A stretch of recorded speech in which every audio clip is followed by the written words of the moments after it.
Franck, bonjour. Bonjour Tanguy. William, bonjour. Bonjour Tanguy. Eloïche, bonjour. Bonjour Tanguy. J'ai annoncé qu'on parlera donc de la HAC, nous y sommes. Nous allons faire déjà un premier bilan de la HAC précédente, celle de Prosper Moretti, la 6e mandature précisément. On va surtout constater les gros défis qui attendent la nouvelle, la 7e, conduite par Édouard Loko. Et en dernière position, on va s'intéresser un peu à la contribution des organisations fêtières du monde de la presse au Bénin pour voir qu'est-ce qu'elles peuvent apporter à l'amélioration de la qualité des services professionnels des médias au Bénin, pour éviter justement qu'on ait cette image qu'on colle de plus en plus donc aux médias au Bénin. On va commencer par le commencement, non? Que retenez-vous, le riche, de la 6e mandature de la HAC, celle de Prosper Moretti qui a fermé ses portes? J'avoue que si je dois faire le bilan, je serai un peu terne, le tableau sera un peu terne dans mon descriptif, parce que c'est l'une des RAC qui a donné du fil à retordre à la presse béninoise. Je vais commencer par l'acquisition de la presse, de la carte de presse, pardon, parce que vous n'êtes pas sans savoir que la procédure a été lancée. C'est une procédure qui a duré inutilement pendant plus de 2 ans. Les professionnels de presse ont dû tempêter, ont dû faire le pied de grue pendant un bon moment avant d'avoir leur carte de presse. Donc il faut dire que pendant 2 ans, des gens ont officié sans véritablement être dans leur fonction journaliste réellement, parce que c'est cette carte qui affirme, qui atteste que vous êtes de la profession. Et justement, à la fin, on a vu ce que ça a donné, une carte de presse qui est venue complètement vers la fin. Et il a fallu encore que ce soit des professionnels de la presse qui se lèvent véritablement pour crier, pour tirer la sonnette d'alarme avant que cela ne se passe. Alors que une carte de presse, on l'a vu sous d'autres mandats, ça a été très rapide. Et aujourd'hui, on cherche à voir maintenant le contenu qu'on donne à cette carte de presse. Je veux la carte de presse, je vais rapidement prendre les avis des autres. On a quand même, Franck, c'est vrai que le processus a duré bien longtemps. Il est arrivé une période où personne n'était journaliste au Bénin parce que personne ne détenait la carte de presse, mais le temps a permis quand même d'offrir, je dois dire, une qualité de carte qui soit plus ou moins respectable. Et tout le monde était journaliste. Est-ce que vous avez manqué de dire, puisqu'on n'avait pas de carte de presse, oui, tout le monde se jetait, tout le monde est devenu journaliste. Et sur les réseaux sociaux, on lisait des choses qui nous faisaient tomber des nues. Je pense que ce n'est même pas un débat à faire, à mon avis. La carte de presse doit être délivrée aux professionnels des médias, parce que c'est justement le sésame qui fait de nous des journalistes, qui nous différencie des autres personnes qui exercent d'autres métiers dans la... C'est un peu comme vous prenez un policier, rien qu'à voir son habillement, vous savez uniforme. Que son uniforme, vous savez que celui-là, il est policier. Si vous lui enlevez l'uniforme et peut-être l'arme qu'il doit porter, ça veut dire que d'une part, il n'est pas policier. C'est pour dire que nous avons manqué au niveau de cette mandature de 2019 à 2024, les 5 dernières années, nous avons manqué véritablement de jouer le rôle qui est le nôtre au niveau de la RAC pour permettre aux journalistes d'exercer leur profession en toute sécurité. En toute sécurité, parce que lorsque vous êtes détenteur de cette carte-là, vous pouvez passer n'importe où, brandir la carte et pour que l'on vous reconnaisse ce statut-là dans la société. Sinon, on peut vous prendre, on peut vous confondre à un bandit qui est venu, à un badaud qui est venu fouiner, foutre son nez dans ce qui ne le concerne pas. Encore que notre rôle, c'est d'aller au-delà de tout ce que les gens peuvent dire. Et donc, pour aller au-delà, il faut avoir la certitude que ce que vous faites, vous êtes protégé par la loi. Ça veut dire que pendant 5 ans ou un peu moins de 5 ans, nous avons exercé en toute insécurité, en toute illégalité. Et ça, c'est un mauvais point pour la RAC qui a fini son mandat en 2024. Au réveil d'un journaliste qu'on est allé chercher Manu Militari alors qu'il avait presque son pas inouï au réveil. Enfin, je ne sais même pas s'il était réveillé avant qu'on ait... on l'a réveillé. De toute façon, on l'a réveillé. Il était en pagne. On ne lui a même pas permis de se changer avant de l'amener voir rapidement un commissaire du quartier.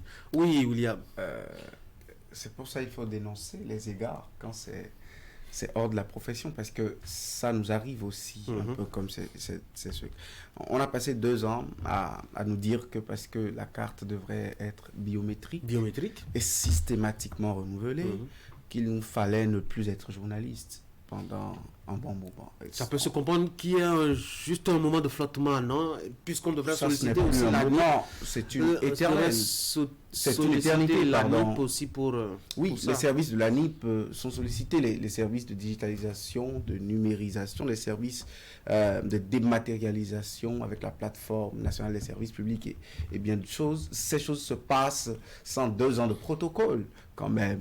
Et vous avez très bien fait de le dire, il a fallu que les acteurs de la profession se disent, mais attention, là nous sommes en insécurité. Ceux que nous avons en face ne respectent presque aucune règle vis-à-vis de la corporation. Au lieu des citations directes, une acte qui n'a jamais fait peut-être d'audition publique et qui, entre-temps, nous laissait dans cette insécurité, alors qu'au même moment, avec le code du numérique, beaucoup de confrères visitaient régulièrement Mario Mettons-nous. Il y en avait qui avaient fait même 6 mois pour un délit dit de presse par les acteurs de la corporation, même si on l'a pris en tant que web activiste, on ne l'a pas jugé en tant que journaliste. Donc, dans un environnement où des sources d'insécurité, des projectiles de toutes parts pouvaient nous atterrir dessus avec des calculs de cinématiques bien ajustés, dans un environnement comme ça, il ne fallait pas nous laisser dans cette insécurité, manquer de célérité.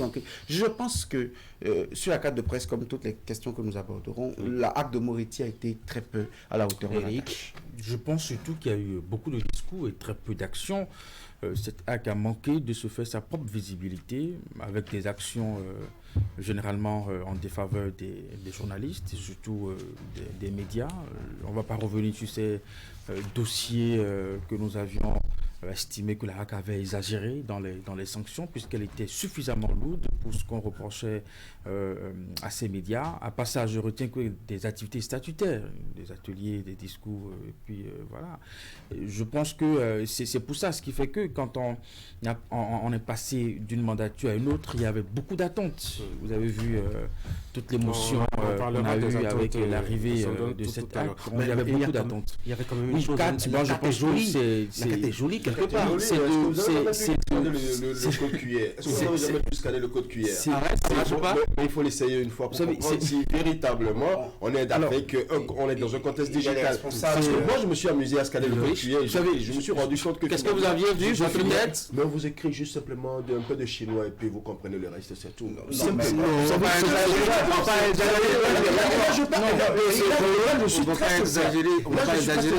suis très sincère parce que je l'ai fait. Et je demande là actuellement tout de suite à tous les confrères qui ont leur carte de presse de scanner leur code QR. Et voilà ce qui s'est fait tout à l'heure. En plus, Eric avait la parole. En plus, que la HAC, comme on dit, réalise des cartes, il n'y a rien de plus normal que ça. C'est l'institution qui gère justement ça, qui met à disposition des journalistes des cartes de presse professionnelles. Et donc, en réalité, on devrait s'étonner de voir une mandature qui ne s'occupe pas véritablement de ce problème-là, de la carte. Donc, ça n'est pas extraordinaire en fait. Oui, Ulrich a dit vrai. Les applications et les moyens ordinaires de vérification du code QR ne marcheraient pas avec tous les services de la NIP. Il y aurait des dispositifs particuliers et là-dessus, ils ont même formé les diplomates étrangers qui sont avec nous pour scanner et vérifier les pièces délivrées par le système de la NIP. C'est-à-dire tout le monde ne peut pas déchiffrer ces codes QR. Donc, votre carte de presse, elle est gold. Allez chercher les dispositifs sophistiqués. Déjà, ce qui est intéressant, quand vous scannez le QR qui est sur votre carte d'identité biométrique, tout de suite, ça vous donne votre nom. Vous pouvez l'essayer tout de suite là. Ça vous donne votre nom, votre prénom. Mais si vous scannez le code QR qui est sur votre carte de presse, vous verrez juste un peu de chinois. C'est pas le cas, par exemple, avec le CIP. Le CIP, je ne lisais pas votre nom, par exemple. Quand vous scannez le CIP ou l'acte sécurisé, vous n'avez peut-être pas ces informations. C'est pour ça que j'ai dit, pour tout ce qui relève de la NIP, toutes ces pièces ne donnent pas accès à la vérification sur les moyens du bord. Mais il y a des dispositifs un peu plus sécurisés pour vérifier, par exemple. Donc, vous avez des cartes, vous avez des Sésame, comme les cartes Visa des banques. Vos cartes de presse sont... On va faire avancer le débat au plan de la veille sur la liberté de la presse et la survie des médias. La HAC Prosper Moretti. Suivi des médias, vous avez dit. Oui, survie. La survie. La survie des médias et la veille sur la liberté de la presse. Non, je suis désolé. Vous savez, depuis la Covid, les organes de presse, les entreprises de presse vivotent. Et moi, je n'ai pas remarqué l'action de la RAC pour essayer de leur venir un peu au chevet, pour essayer de véritablement les soutenir dans cette galère dans laquelle nous a plongé cette pandémie du siècle. Je pense qu'il y a beaucoup de problèmes au niveau de la presse aujourd'hui. La formation, on l'a déjà dit sur ce plateau, la formation des journalistes, c'est... la RAC finissante n'a pas du tout excellé en la matière. Je me rappelle encore au temps de Edouard Loco, je crois qu'il était vice-président à l'époque. Sous la RAC Nata, oui, son âme. Où il y avait Agapit Napoléon et tout. On a eu beaucoup de formations, des formations in situ, on a eu des formations groupées et c'était intéressant. On a senti la RAC aux côtés des professionnels des médias. Mais la RAC Prosper Moretti a su ce plan également, à mon avis, n'a pas comblé les attentes. Moi, je m'attendais à beaucoup plus de formation. Parce qu'au fur et à mesure, vous voyez, tous nos jeunes frères que déversent sur le marché les écoles de formation en matière de journalisme, de numérique, et les choses ont évolué. Au fur et à mesure que les choses évoluaient, on devrait avoir une RAC qui soit également prête et au point, qui doit être collé à l'évolution des choses avec nous. Mais on n'a pas senti véritablement cette RAC-là. Ce qui a fait qu'à un moment donné, il y avait dans la profession un peu de tout. C'était un mélange hétérogène où on ne contrôlait plus qui est journaliste, on ne faisait plus aucune différence. Et donc, sur ce plan aussi, la RAC n'a pas du tout comblé les attentes, pour moi. Eric? Alors, je pense surtout qu'avec cette mandature de Prosper Moretti sur la survie des médias, aujourd'hui, nous savons dans quel état se trouvent les médias de façon générale. Vous en avez qui ont fermé des portes, vous en avez qui ont des difficultés, vous en avez qui ne fonctionnent pratiquement plus. Vous allez au niveau des quotidiens, on n'arrive plus à apparaître chaque jour comme cela se doit. C'est hyper compliqué pour l'ensemble des médias. Ce n'est pas la faute à la RAC, peut-être. Non, ça n'est pas la RAC, mais la apporte les informations aux médias. Mais la RAC peut s'en préoccuper. Oui. La RAC peut s'en préoccuper, doit même s'en préoccuper, aller à la rencontre de ces différents acteurs et savoir ce qui se fait et plaider peut-être pour le cas acquis de droit en tant qu'institution auprès des autres institutions de la République pour qu'on puisse se soulager la vie des médias. Et tout cela retombe maintenant sur la vie du journaliste, voyez-vous. Quand Edouard Loco prenait ses vices, caricaturait l'état du journaliste aujourd'hui, je me disais à côté, Prosper Moretti doit se poser des questions puisqu'il est en train de sortir. Voilà celui qui entre ce qu'il dit de l'état de la presse que lui l'a laissé. Donc moi je pense qu'on peut tirer de la conclusion, quoi. William? Ils ont un bilan liberté de presse, survie des quotidiens. Ils ont un bilan très riche. Cette mandature, la 6e de la HAC, ils ont fait beaucoup d'actions. Les mesures conservatoires. C'est pas beaucoup, c'est juste 2-3. Golf. À part golf, il y a eu qui encore? Mes souvenirs ne sont pas très bons. Bon voilà, c'est pas beaucoup ça, c'est juste une mesure. Vous savez depuis combien d'années golf est dans le paysage médiatique privé du Bénin? Oui, mais ça. Vous savez, vous pouvez me dire la raison pour laquelle on a fermé golf? Ça ne démultiplie pas pour autant la décision qui a décidé de sa fermeture. D'accord. Mais je pense que c'est ce que je retiens le plus de cette mandature. Une mesure conservatoire non-sens, parce qu'elle n'a jamais édifié personne. Elle n'a jamais indiqué aucune raison à personne jusqu'à aujourd'hui. Je retiens de cette HAC aucune volonté d'acter les mécanismes d'incitation et d'existence des médias privés. Je veux parler du FADEM. Ils ne sont pas le président de la République pour prendre des décrets, je le reconnais, voilà. Mais ils n'ont jamais rien fait dans ce sens. Et quand bien même... Non, il ne faut pas mettre ça sur la place publique. Ils ont fait beaucoup de choses. Ils ont engagé, par exemple, les travaux pour, je dois dire... remodeler le contexte, etc.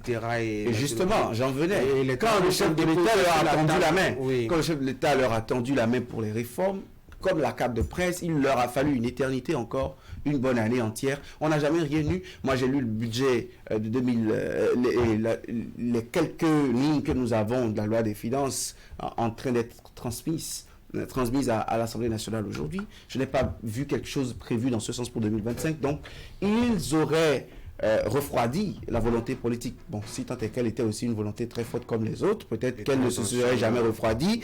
La parenthèse est fermée. Donc, ils ont refroidi avec la lenteur administrative qu'il y avait autour, malgré le tollé des acteurs, parce que le fait qu'ils n'étaient pas associés, les professionnels, ça bavardait beaucoup parce qu'on ne comprenait pas, on se demandait quelle était la qualité de l'or qu'on mettait dans ces réformes, qu'on emballait d'abord avec des feuilles de banane, ensuite des emballages plastiques, ensuite des cartons bio, tellement d'emballages que finalement on ne savait plus ce qu'il y avait dans le contenu de ces réformes. Jusqu'aujourd'hui, on n'en sait presque rien parce que on y reviendra peut-être avec le bilan local. Ensuite, je retiens aussi de cette HAC, elle n'est pas le judiciaire, mais sous elle, parce que je dois l'incriminer, article 24 de la Constitution, elle protège la liberté de presse dans notre pays. Sous elle, des journalistes sans procédure respectée ont été torturés devant des juridictions en torturés parce qu'ils ont, pour un seul procès, été invités plus de 10 fois. C'est là où la torture, là. C'est de la torture. En procédure pénale, c'est encore que on n'est pas au pénal. Je parle d'un délit de presse. Casimir Pédior, c'était pour un délit de presse. Ensuite, des journalistes ont été condamnés avec sursis sous la HAC de Moretti. Oui. Donc, mais la HAC ne va pas voir le juge pour dire c'est un journaliste, vous ne devrez pas le condamner. Quelle était la posture de la HAC elle-même dans un environnement comme celui-là? Si le journaliste libérait le journaliste les sanctions, oui. Si le journaliste a maille à partir avec une tierce personne, que la tierce personne, au lieu de solliciter la HAC pour des mesures qui concernent justement les règles établies, qui tiennent compte des règles établies par la profession, etc. Si la tierce personne saisit plutôt directement le juge, qu'est-ce que la HAC fait?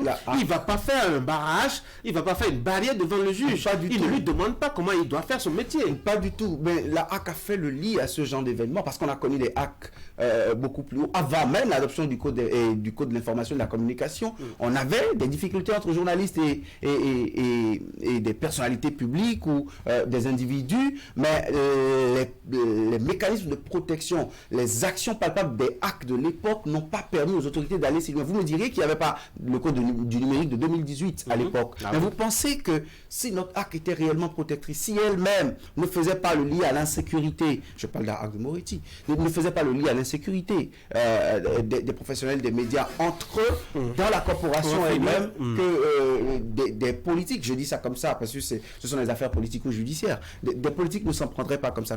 Nous avons été trop vulnérables pendant la 6e mandature. Je dis, il n'y a quand même absolument rien de bon. Je ne sais pas ce qu'ils ont fait de bon à part cas de presse biométrique. Moi, je vous le dirais, il y a quand même eu un enrichissement du paysage médiatique sous Moretti. Non seulement que des organes de presse en ligne ont été reconnus et ont eu, ma foi, pardon, comment on appelle ça même? Quittance ou accréditation.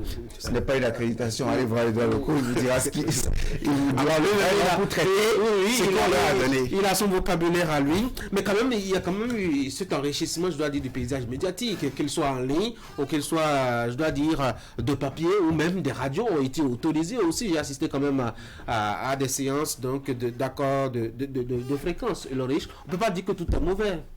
On ne peut pas dire que tout est mauvais, mais quand en fait, face à une balance, on doit toujours voir là où ça se penche et puis on dit ce qu'il en est.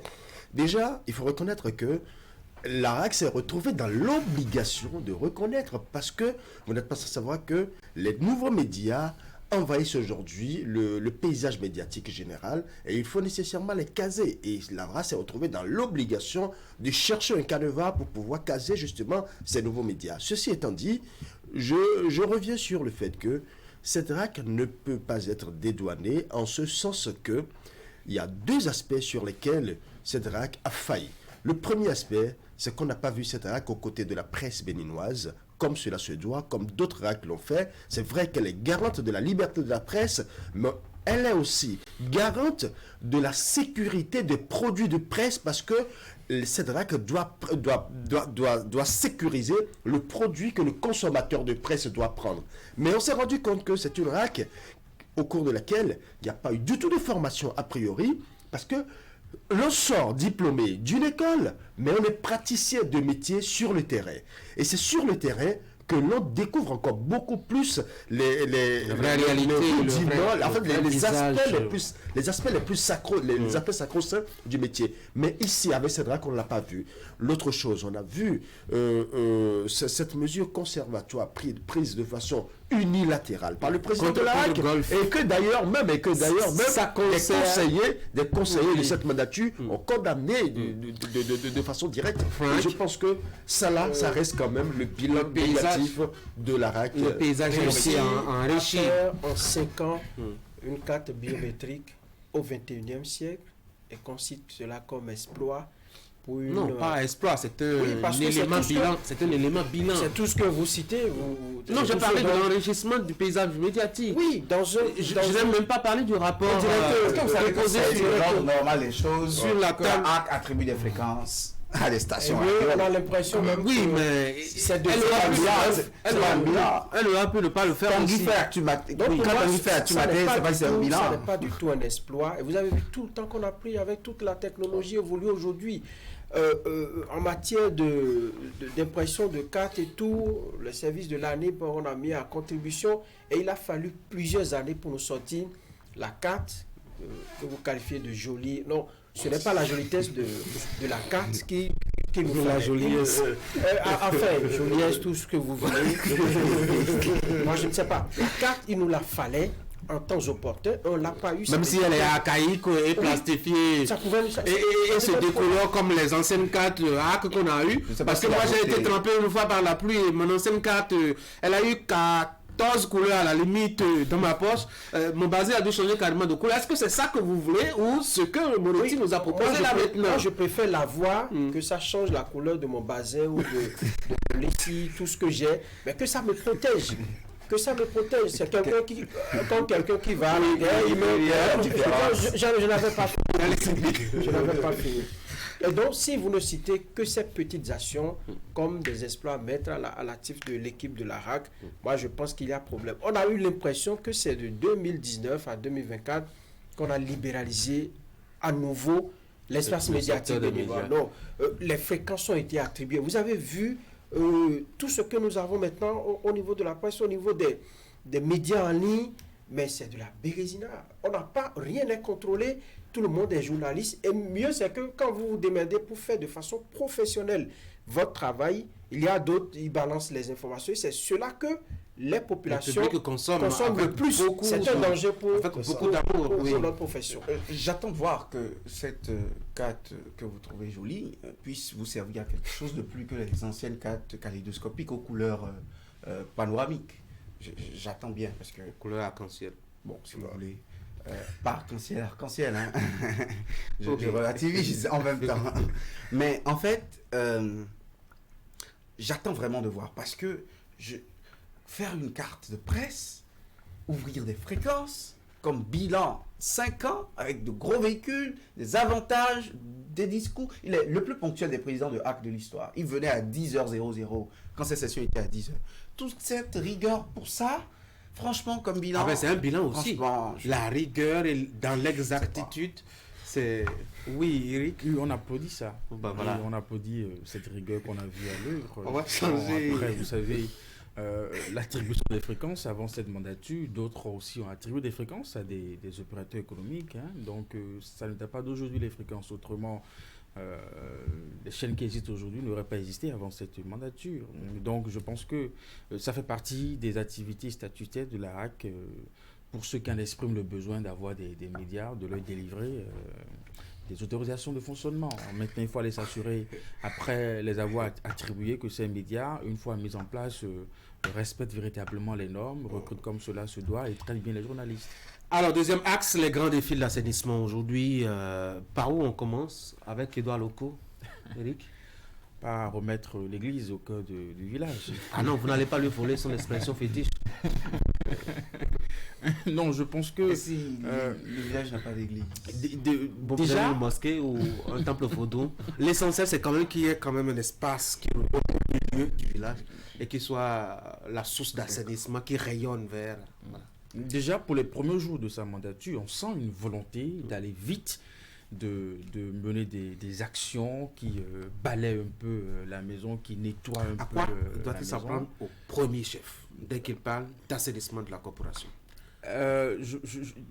D'abord, une forme de discipline dans la corporation, ne serait-ce que sur le respect des règles de déontologie, la façon dont nous traitons les sujets, nous abordons certains sujets. Et je pense qu'il y a un communiqué qui a déjà rappelé aux professionnels des médias comment d'être un peu circonspect dans le traitement des informations Certains ont vu relatives. une menace contre la liberté de traitement de l'information. Non, je n'ai pas vu de menace dans le communiqué, juste qu'on nous rappelle que c'est un sujet sensible et pour le traiter, il faut prendre toutes les précautions pour ne pas créer une peur inutile dans l'esprit de nos concitoyens. Il n'y a rien de plus responsable que ça. Tous les sujets sont sensibles pour le journaliste, juste pas au même degré. Au nom de cela, pour moi j'y vois une mesure qui fait planer l'épée de Damoclès qu'on a eu 5 ans durant. C'est les mesures conservatoires. Lisez le dernier alinéa du communiqué. Purement et simplement, des mesures conservatoires vont pleuvoir si des gens venaient à transgresser. Si les gens s'écartent des principes déontologiques, on a un bon sens à partager dès lors qu'on est dans une profession. Il y a des règles qu'il faut simplement respecter. Est-ce qu'on a besoin de me rappeler ça dans un communiqué? Oui, parce qu'on a donné l'impression qu'on l'a oublié un moment. Vous lisez les articles, vous lisez les manchettes les matins, vous lisez les quotidiens, ce qu'ils nous publient. Non mais, Tanguy, vous savez... un communiqué du genre de Moretti, 2 mois après, a accouché de la décision de mesure conservatoire de Golf. Et je ne suis pas amnésique. Et ça ne date que de 2023. Je n'ai pas envie d'oublier ça en moins d'un an, ou sinon en un peu plus d'un an. On a dit que les coups d'État étaient sensibles, qu'il fallait y aller avec des pincettes, marcher sur les œufs, et pour rien, même le commentaire de Chabel Aïou, que nous avons dit sur les réseaux, ne nous a pas dit que c'est cet élément qui était incriminé, le dernier degré des sanctions, et c'est ça qui revient encore dans le communiqué de Locaux, le dernier degré des sanctions discrétionnaires de l'autorité du président de la HAC, c'est ça qu'on applique. On prend, je ne sais pas, un bombardier, on prend des chasseurs pour tuer un rat qui dérange dans la maison d'un petit individu dans un grand village. C'est ça qu'on appelle la HAC. Si le rat a empêché le propriétaire de la maison de dormir pendant... Ce n'est pas un chasseur qu'on monte, ce ne sont pas des aéronefs qu'on monte pour tuer un rat. Maintenant, vous avez fait une question à Eric, à laquelle je voudrais bien répondre.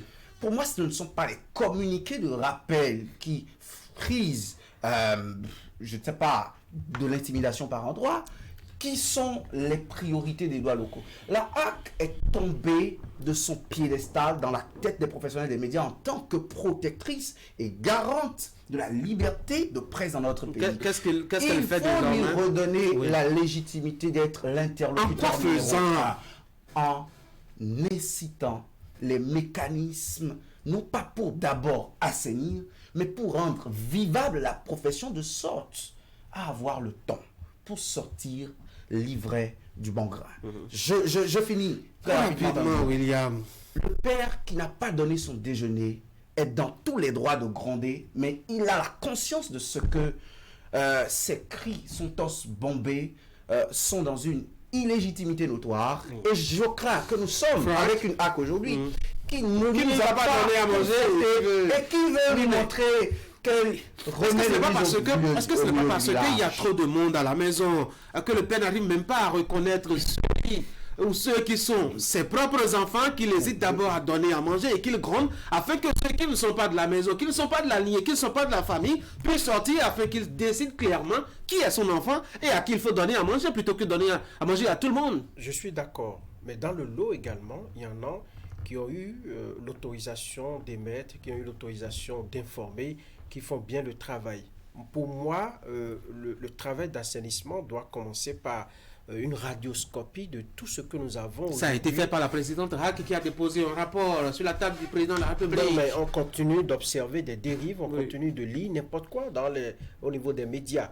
Je ne veux citer aucun nom, mais il y a des médias qui nous servent, disons, des déchets que nous lisons. Et avec ça, vous pensez qu'il ne faut pas sortir un communiqué? Oui, c'est ce que je dis. Moi, je pense que Édouard Locaux veut nous rappeler tout simplement que la liberté de presse, qu'on leur demande de nous garantir, a des limites. C'est ce que je lis dans son communiqué. Parce qu'à côté, il a dit qu'il se battrait, lui et son équipe, pour que ce qu'on nous doit et qui transparaissait dans les lignes des budgets nous soit accordé, c'est-à-dire l'aide de l'État Pour 2025, il n'y a plus de chance. Hein. Non, parce que c'est plié.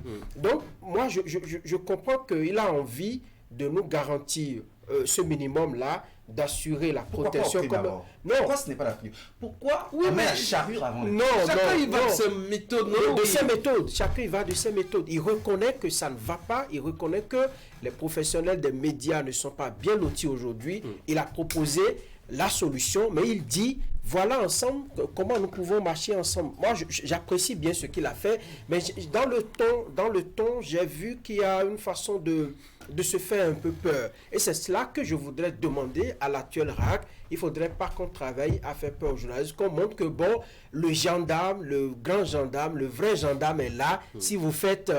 vous n'agissez pas bien, eh bien on va taper sur vous. On doit travailler à ce que les professionnels des médias sentent que la RAC est là véritablement pour protéger les intérêts des uns et des autres. Également garantir la paix à travers le travail que cette institution républicaine va abattre à tous les niveaux. Liberté de presse, disons-nous, mais il n'y a pas de liberté sans devoir. Il n'y a pas de droit plutôt sans devoir. Vous savez, droit à la liberté de presse, mais c'est aussi devoir d'informer et de donner la juste et la vraie information quand il le faut et comme il le faut, selon les règles de déontologie et de l'éthique de notre métier. C'est la raison, c'est ce qui fait toute la différence entre le journaliste et le web activiste. C'est ce qui fait toute la différence entre le journaliste et celui qui prend une information, publie et traite comme il veut. Le journaliste a une codification dans son travail, dans l'exercice de son métier, et il a appris à le faire, il a appris à traiter l'information, et il connaît comment donner l'information en tenant compte de la sensibilité, de réceptivité de cette information par le public, parce que une information qu'on donne, qui va ne revient plus. On a vu les effets avec Radio Mille Collines. On sait ce que ça a donné. Ça a créé un gros génocide. Donc, vous savez, nous savons tous ce que ça peut donner une information mal distillée ou une information mal codifiée, une information mal traitée qui peut être perçue de diverses manières. Ceci étant dit, nous devons comprendre aussi que nous, professionnels de la presse, nous ne pouvons pas demander une chose et son contraire. Pendant longtemps, nous avons dit ici, sur ce plateau aussi, qu'en notre sein, il y a un assainissement à faire, il y a un travail à faire. Parce que quand vous lisez parfois les colonnes des journaux, il arrive des moments où parfois entre nous, là, on dira peut-être que le linge doit se laver en famille, mais le linge est déjà dehors. Mais entre nous, parfois, vous lisez des titres et vous tombez à la renverse. Et vous vous demandez, est-ce que nous faisons toujours du journalisme? Là, il y a un problème. Comment la RAC procède? Et justement, la RAC doit commencer. Oui. Le communiqué n'est que rappel. Et je pense que c'est le travail qui devrait être fait, qui est fait.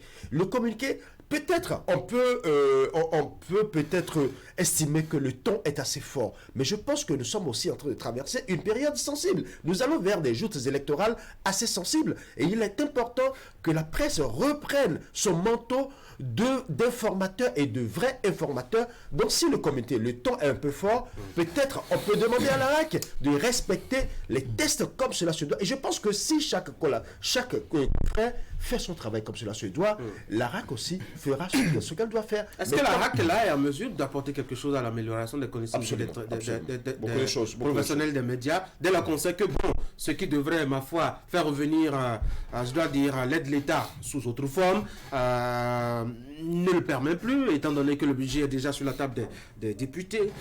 C'est la seule fenêtre pratiquement par laquelle les médias peuvent espérer quelques souffles pour se relancer. Mais là alors, la RAC n'a plus de marge de manœuvre.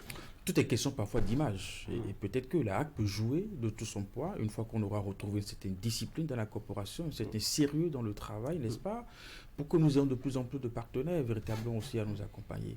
La RAC peut jouer cette diplomatie, cette liaison entre les médias et puis d'autres acteurs en termes de financement, pourquoi pas, en termes de mobilisation de ressources. Je pense aussi que oui, c'est vrai, quand on parle de nos droits, Ulrich fait bien de le remarquer, nous avons aussi des devoirs, il faut le dire. toutes les fois qu'on célèbre la journée de la liberté de la presse, on est toujours désolé de voir l'état dans lequel se trouve notre corporation. Vous êtes mieux placé, Tanguy Luricha, l'ODEM, j'imagine, toutes les peines que vous avez à traiter des dossiers de plainte pour défaut de respect des règles de déontologie et puis tout ça. Et donc, oui, si la HAC, nouvelle mandature, fait le constat de ce que de plus en plus on s'écarte du droit chemin, ne leur refusez pas de ne pas hausser le ton, de nous le rappeler. Franck, est-ce que c'est possible aujourd'hui que la HAC aide les médias à mieux survivre? Oui. Comment ça peut se faire? En ayant le courage de dire aux patrons de presse de bien traiter les journalistes. Mais il faut trouver l'argent où Oui, il n'y a parce pas un que arbre qui en donne des feuilles. si vous ne pouvez pas ne créer pas une entreprise de presse, il y en a qui font nourrir, qui nourrissent leurs journalistes, leurs employés sur la base des per diem, sur la base des prébendes qui vont tirer en attendant 2-3 heures après le reportage. Mais quels sont les médias aujourd'hui qui peuvent vraiment et véritablement faire face à la charge salariale et tout ce qui engage une entreprise de presse dans ce contexte-là qui est assez difficile et qui, ma foi, a été mis en place pendant pratiquement 10 ans. La HAC peut quoi? Oui, la HAC va échanger avec, et c'est cela qui est contenu justement, qui doit être contenu, qui doit être mentionné dans la réforme que le chef de l'État a demandé qu'on opère dans le secteur. Je pense qu'il faut proposer des mécanismes pour renforcer les entreprises de presse, pour renforcer les organes de presse, ces organes de presse-là qui ont déjà fait leur preuve, mais qui aujourd'hui se retrouvent en difficulté. Et tiens, je voudrais dire bonjour à Michel Aounon. On a oublié de lui dire un mot sur la question de la carte de presse, parce que le problème va se poser encore bientôt quand les cartes qui sont là vont arriver à expiration. Je crois que c'est lui qui a été nommé chef service cadre de presse pour tout le travail qu'il a fait par intérim. J'espère qu'il sera confirmé pour donner ses belles idées. Encore qu'il faut préciser que maintenant, il y a un système dynamique qui est instauré, donc vous n'avez pas besoin de renouvellement systématique. d'attendre qu'on lance officiellement la redistribution des cartes avant d'aller demander. Non, il faut simplement, quand votre carte vient à expiration, vous pouvez déjà formuler la donc, pour dire que la RAC a un gros travail à faire, surtout cette RAC-là. Et lorsque les élections approchent comme ça, on a l'impression d'avoir, disons, une RAC qui veut taper plutôt que de vous orienter. Je crois qu'il faut travailler à déconstruire cette image-là de la tête des journalistes pour qu'on puisse mieux travailler. On n'est pas non plus dupe aussi à la RAC. Parce que aussi, dans la perspective de ces élections, au niveau de la corporation, on se dit c'est l'occasion aussi de faire le tout pour gagner de l'argent. Et même y compris mettre en berne les règles de déontologie. Et donc aussi, là aussi, il faut attirer l'attention des acteurs des médias. La principale attente de cette mandature, les réformes, quand elles vont tarder, le temps de nous occuper, il y aura un peu de temps de gendarme. Parce que vous savez, même quand il y avait l'aide publique à la presse, des journaux faisaient des bévues pour lesquels on faisait les auditions. Aujourd'hui, les auditions publiques sont revenues. J'ai vu les journaux les plus crédibles de Cotonou. De quoi avez-vous peur par rapport aux auditions? Est-ce que ça ne fait pas qui est bien. C'est ça qui est bien. Ça voudrait dire qu'en fait, il y a des mécanismes pour écouter. On n'a pas besoin de rappeler aux gens que les mesures conservatoires vont pleuvoir. J'ai vu des journaux des plus crédibles de ce pays, pendant les communications gouvernementales, titrer des choses qui, professionnellement, n'ont rien à voir avec les réalités du métier. Et pourtant, ce sont des médias crédibles. Et pourtant, ce sont des médias professionnels. Regardez, dans un environnement où des médias traditionnels se permettent des égards, ne demandez pas aux jeunes qui montent qu'il n'y ait pas des égards. Et pour que les vrais, on n'encourage pas ça. Mais comment on décourage? Les mécanismes qui disent la médiamétrie, le FADEP, tout ce qui existe pour dire les vrais médias seront traités comme tels. C'est à eux qu'on donnera la part belle de la publicité. Ce sont eux qui prendront le financement public. Ils n'en ont plus depuis plusieurs années. Les associations fêtières auront leur argent pour organiser leurs activités. L'ODEM aura le financement pour écouter les professionnels. Le tribunal des pairs pour rappeler les pairs à l'ordre. On refuse de faire ça. On refuse de prendre ça comme une priorité. On peut faire des communiqués. Les communiqués ne règlent pas le problème. Les journalistes affamés vont continuer à prendre de l'argent chez les gens et écrire des choses qui n'en valent pas la peine. Finir par ce taxe-là, est-ce que vous pensez ce qui dérange, oui, en une phrase, peut-être parce que on n'a pas peut-être en termes de priorité, peut-être commencer par évoquer ces aspects. Mais moi, j'ai jamais entendu Edouard Loko dire ne pas mouiller le maillot pour que on puisse soulager la peine des journalistes. Ah oui, non, mais il faut 8 minutes de discours, il consacre 1 minute et demie à ça. 8 minutes de discours à la seulement toute la session, il consacre 1 minute toute sa à la corporation et à nos besoins. Je ne sais pas si en 6 minutes, il nous dit qu'il faut que les lignes viennent au milieu du village. Oui. Alors, je ne sais pas si nous écoutons la même personne. En tout cas, moi, quand je l'ai écouté, il a toujours affiché une bonne volonté de mouiller le maillot pour que, justement, on puisse soulager la peine des journalistes au niveau de la corporation. Maintenant, s'il faut donner à manger et qu'il faut attendre l'arrivée du manger avant de discipliner les gens, on risque de ne plus du tout avoir de corporation avec tout ce qui se passe. Dans l'affaire de Bénin-Niger, comme le fond, on ne s'est pas désolé de lire des trucs pas possibles qui ne tiennent pas du tout la route. Est-ce que c'est du rôle de l'institution, n'est-ce pas, de dire attention, faites attention, ce que vous êtes en train de dire là, ça ne tient pas du tout la route. C'est leur rôle, ils sont que dans leur rôle. Non. Il a demandé 1 minute, il en a fait 3. On va finir avec le dernier axe. Je n'ai pas demandé 1 minute. Moi, je vous ai accordé 1 minute, vous en avez pris 3. William a exagéré dans Est-ce que vous pensez que les associations fêtières, les organisations du monde de la presse peuvent aider dans une certaine mesure, Franck? Oui, avant cela, une seconde. Alors, les mesures conservatoires, il y en aura toujours, tout simplement parce que nous manipulons parfois très mal l'information. Vous savez, dans ce pays, on a vu des journalistes menacer des personnalités pour dire « je vais te faire ci, je vais te faire ça ». Et lorsque l'information est partie, ça ne revient plus, c'est compliqué. Vous pouvez mélanger la vie de quelqu'un en une fraction de seconde en publiant telle ou telle information sur la personne. C'est pour dire que les mesures conservatoires, c'est pour prévenir un peu les dérives que nous observons dans la profession. Parlant des fêtières, je pense que les fêtières aussi ont souffert pendant plusieurs années parce qu'à un moment donné, il y avait plus de journalistes qui cotisaient, il y avait plus de journalistes qui participaient même aux réunions de ces fêtières-là. C'est ces dernières années et je félicite un peu le travail qu'abat aujourd'hui l'ODM, l'UPMB qui a résisté, qui a été résiliente pendant tout ce temps parce qu'il n'y avait pas du tout, n'eût été les partenaires qui apportaient un peu de moyens à leur caisse. Et on ne sentait pas l'engagement des journalistes à militer dans ces fêtiers-là. Et donc là, est-ce qu'elle peut faire quelque chose dans cet état où oui, c'est de collaborer. Moi, je pense qu'il faut toutes ces structures traversent un peu comme une certaine léthargie, une certaine apathie. Et on ne comprend pas. Les causes sont là parce que vous savez pourquoi les journalistes ne sont pas engagés, à mon avis. Vous savez, ces fêtiers gravitent autour de la grande institution. Si la grande institution, elle est amorphe, pour attirer les autres à être dans un mécanisme, être dans un dynamisme, ça va poser des problèmes. C'est déjà bien que le président Loko ait déjà reçu ces fêtiers, échangé avec eux. Oui. Ça va certainement relancer quelque chose. On pourra les associer, on pourra les inviter à discuter. C'est des choses qu'on ne voyait pas par le passé.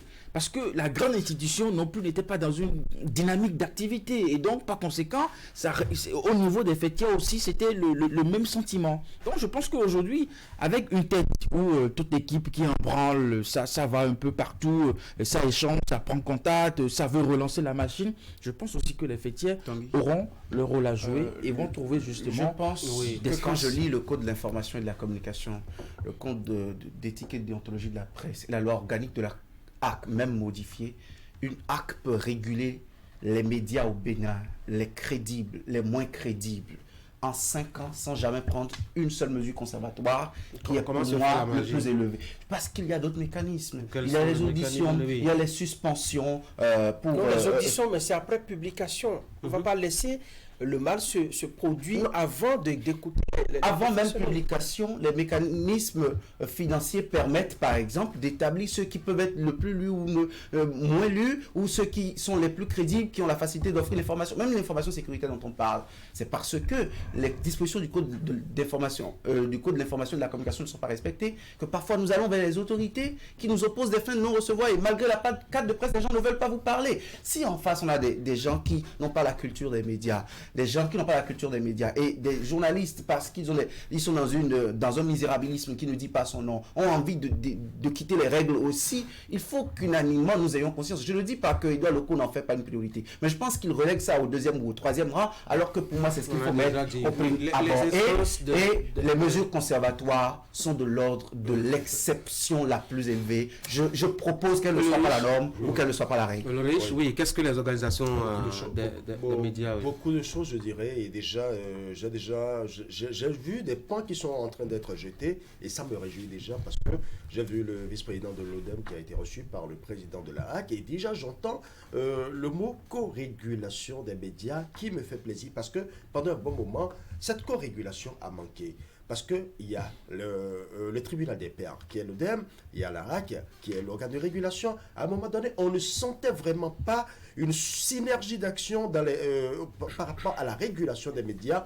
Aujourd'hui, avec cette co-régulation, le professionnel des médias sait que autant l'ODEM peut te condamner, autant la RAC te condamnera. Et ça peut jouer, ça peut te faire des points en moins sur la crédibilité de ton journal et aussi sur justement la survie de ton journal, l'audimat de ton journal. L'autre chose, on peut voir par rapport au niveau de l'UPMB, il y a beaucoup de choses également à faire. Il faut relancer maintenant les formations, il faut relancer les spécialisations, parce que c'est ça qui manque. Quand on nous dit aujourd'hui, par exemple, que l'information sécuritaire n'est pas traitée, que même avec le permis de chasse, on ne peut pas tirer aujourd'hui sur tous les gibiers, on sait que quand il y a la spécialisation et que c'est des professionnels qui ont reçu des rudiments nécessaires par rapport à ce secteur, ils savent comment traiter l'information. Quand vous prenez un journaliste économiste aujourd'hui, quand il vous décortique le budget, ce n'est pas de la même manière qu'un journaliste politique vient décortiquer le même budget. Donc, il y a une le problème de spécialisation. Ce n'est pas la RAC qui porte ce projet. Si vous venez dans une corporation, vous n'allez pas nager dans la vaste... Et c'est justement le travail des fêtières. Aujourd'hui, les fêtières doivent beaucoup plus proposer des plans de formation. Parce que les formations continues jouent un grand rôle et avantage justement la formation.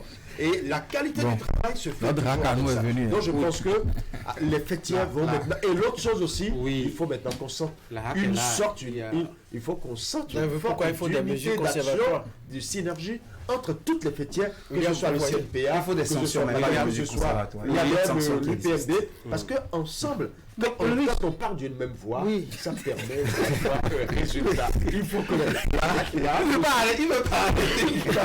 la RAC nous suive, et le temps est passé, on va laisser alors la RAC prendre son rôle.